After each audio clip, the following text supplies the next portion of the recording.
Welcome back to Counseling Minus the Bull with Candace. So I'm back today making another video, and this video is going to be something totally different. So I really was thinking like, hey, what can I add to the channel? I think this would be pretty cool. I think this would be pretty dope. So we're going to do something different. It's going to be called story times, guys. I watch a lot of YouTube. I see a lot of people doing the story times. I'm like, hey, why can't I do that? I'm sorry. Anyway, so yep, that's definitely something new that we'll be doing. I'm going to probably put it in its own little category. So you'll find it in the playlist, probably in the story times. So this video is actually going to be about why I decided to go into counseling. Why did I decide to become a therapist, right? So that's going to be me. I have a few points I'm going to hit. It's not going to be a long video at all. If you're new to the channel, welcome. We usually start with check-ins, and check-ins just look like, how are you doing? How are you feeling, right? I usually do dance moves. You can type in how you feel. You can do emojis. You can put in lyrics. As long as it's positive and appropriate, you can put it below, guys. Yes, definitely. I appreciate your feedback. It's so needed. And it keeps me going. So comment, guys. Hit that like button. Also, my dance moves. So I think I just did a little, I don't know, just real old school, real old school dance moves. What else I'm thinking of that's kind of old school? I just went ahead and did the old school chicken head. I did the little shoulders. Okay, that's the only thing I can think of right now. So jump into it. Story time. Why did I become a counselor? All right, so why did I become a counselor? I would say for me, it kind of started in childhood for me. Why I wanted to do counseling. So as a child, I wanted to do so many things. I wanted to be a magazine editor. I wanted to be a journalist. I wanted to be a teacher. I wanted to be, what was the last thing? A psychiatrist. Boom, something happened down the line and I became a counselor. But I would just say that if you know anything about ACEs, if you know anything about the adverse childhood experiences, I would definitely say as a child, I checked off a few on that checklist. So if you don't know what that is, it's basically kind of like a little survey that asks you, have you been through this? And it's traumatic experiences that could have happened, possibly happened, that some people went through in their childhood. So I had some things kind of going on at home. And then I also had some things that was done like in the environment that really affected me, and I would say even into my adulthood. So it became something that was really pressing to me to kind of fix. I wouldn't say fix, but work on as an adult, as I became more aware of who I am, why I am who I am, just going through that gender identity, right? And I really wanted to be, just that better person, right? Despite what I've been through, I really wanted to be resilient. I had some really good examples to follow. I had some really good examples not to follow. And I chose to really do the opposite, right? From a lot of the things I saw. First thing. Second thing is,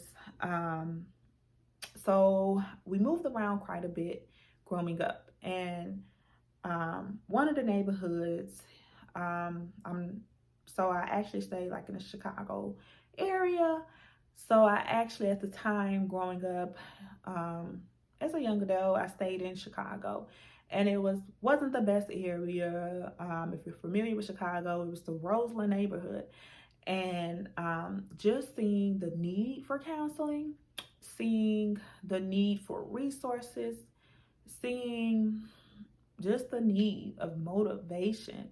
When you're in these neighborhoods and there's so much going on every day, there's so much going on in the news, it's really, really easy to get kind of used to what's going on. It's kind of easy to kind of accept what's going on and to really just come complacent, right, of what you see. It limits how you think. And to believe it or not, as I got older, I realized how many resources was in that area, right? But it's just the lack of knowing of how many resources that was in the area, um, with the community, right? And with so much going on, you become numb, you become desensitized. But with me kind of choosing to not be a product of my environment, and that was something that I did um, younger, because I wanted to, I seen some things that I didn't want to become, I didn't want to do. So when I made it to Roseland, I was just like, hey, I was able to kind of pick and choose what I wanted to learn from my environment, right? So that's number 2. Number 3, as a counselor now, it's really rewarding because I really get so much satisfaction and fulfillment from seeing people making a turnaround, people making changes, people making progress. So I really have this view, humanistic view, that we have what we need inside to to rebuild ourselves, to heal ourselves, to be on a journey of love, growth, and healing with Candace. Right? So that's something that I truly do believe, and I really take a lot of satisfaction. That's how I plan to serve, to give back, and to heal, right? We're all on this journey, me, right? So those are my top 3 of why I chose to do counseling. I'm not going to say that, so if you're inspiring counselor, I'm not going to say that it's not challenging. I'm not going to say that I don't get burnt out. I'm not going to say that sometimes I do not want to even have sessions, right? Because we're humans. Because I may be going through something, because I may just be tired. But I know I'm in the right field, because even on those days, and I go into session, I'm always happy after, because you're happy doing what you have passion for, right? So I just want to inspire you guys, any inspiring counseling. And if you're not into counseling, do what you love, guys, because you're going to have these challenges, you're going to have these obstacles, but what keeps you going is you're doing what you love, guys. Okay, so I'm going to wrap it up here because we're approaching 8 minutes and I want to keep it short. But I do want to introduce next story time. So next time, I'll probably be talking about my very first session. I think it's very interesting. I have so much to tell you, and if you're a new counselor, you're probably gonna go through quite a little bit too on your journey. So I think it's a good learning experience to kind of tell you, and I'm looking forward to kind of talking about it with you guys. So I'll probably be talking about that. And if you have any requests of what you would like to see for my story times, definitely put it below and comment. Thanks for watching. Like, share, and subscribe. Comment, guys. Let me know how you're feeling. And I'll see you next time. Bye.